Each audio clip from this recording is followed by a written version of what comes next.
தமிழ்நாட்டில் வாக்காளர் பட்டியல் தீவிர சிறப்பு திருத்த பணிக்கு பின் வெளியிடப்பட்டுள்ள தரவுகளில் சில இயல்புக்கு மாறாகவும் கவலை தரும் வகையிலும் உள்ளன. உதாரணமாக 495 வாக்குச்சாவடிகளில் பட்டியலிலிருந்து நீக்கப்பட்ட அனைவருமே இறந்தவர்கள் என குறிப்பிடப்பட்டுள்ளது. இது அசாதாரணமான ஒன்றாக உள்ள நிலையில் இது பற்றி ஆழமான ஆய்வுகள் தேவை என்றும் நிபுணர்கள் கூறுகின்றனர்.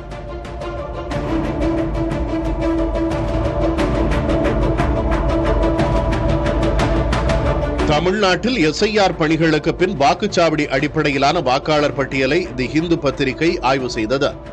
இறந்தவர்கள், நிரந்தரமாக குடிபெயர்ந்தவர்கள், இரட்டை பதிவு அல்லது குறித்த முகவரியில் வசிக்காதவர்கள் நீக்கப்பட்டதாக தெரிவிக்கப்பட்டது. 75,018 வாக்குச்சாவடிகளில் இருந்து சுமார் 97 லட்சம் பேர் நீக்கப்பட்ட நிலையில் தரவுகளின் தன்மை இயல்புக்கு மாறாக இருப்பது போல் தெரிகிறது.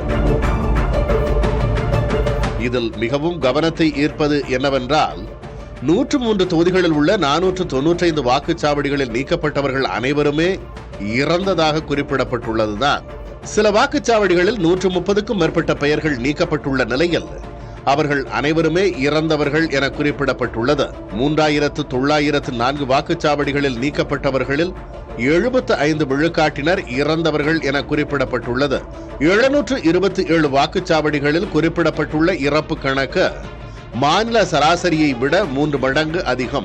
14 வாக்குச்சாவடிகளில் இறந்தவர்கள் என குறிப்பிடப்பட்டவர்களில் பாதி பேரின் வயது 50க்கும் கீழாக உள்ளது. இது இறப்பு வயது விகிதாச்சார போக்கிற்கு முரணாக உள்ளது. இயற்கையான மரண விகிதாச்சாரங்களை, அதுவும் வயதானவர்கள் மரணங்களை மட்டுமே கருத்தில் கொண்டாலே கூட இதுபோன்ற தன்மை அரிதானது என கூறுகின்றனர் மக்கள் தொகை நிபுணர்கள். திருவள்ளூர் மாவட்டம் மாதவரம் பகுதி வாக்குச்சாவடி ஒன்றில் 58 பேர் இறந்துள்ளதாக கூறப்பட்ட நிலையில் அதில் 49 பேர் 50 வயதுக்கு கீழானவர்கள். திருவாரூர் மாவட்டம் மன்னார்குடி பகுதியில் இறந்துவிட்டனர் என 111 பெயர்கள் நீக்கப்பட்ட நிலையில் அதில் 65 பேர் 50 வயதுக்கும் கீழானவர்கள். செங்கல்பட்டு மாவட்டம் பல்லாவரத்தில் இறந்ததாக 51 பேர் நீக்கப்பட்ட நிலையில் அதில் 29 பேர் 50 வயதுக்கும் கீழானவர்கள். தஞ்சை மாவட்டம் திருவிடைமருதூர் பகுதியில் 131 பேர் இறந்ததாக நீக்கப்பட்ட நிலையில் அதில் 74 பேர் 50 வயதுக்கும் கீழானவர்கள்.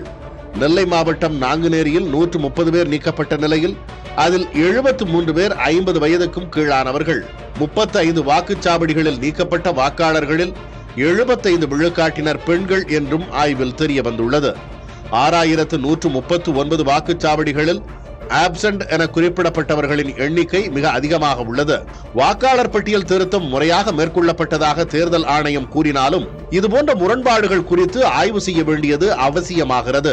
விரைவில் சட்டமன்ற தேர்தல் நடைபெற உள்ள நிலையில் வாக்காளர் பட்டியல் குறித்து தீவிரமான கேள்விகள் எழும்பியுள்ளன. இதுபோன்ற விவகாரங்கள் அரசியல் கட்சிகள் மற்றும் தேர்தல் ஆணையத்தின் கவனத்தை ஈர்க்க வாய்ப்புள்ளது.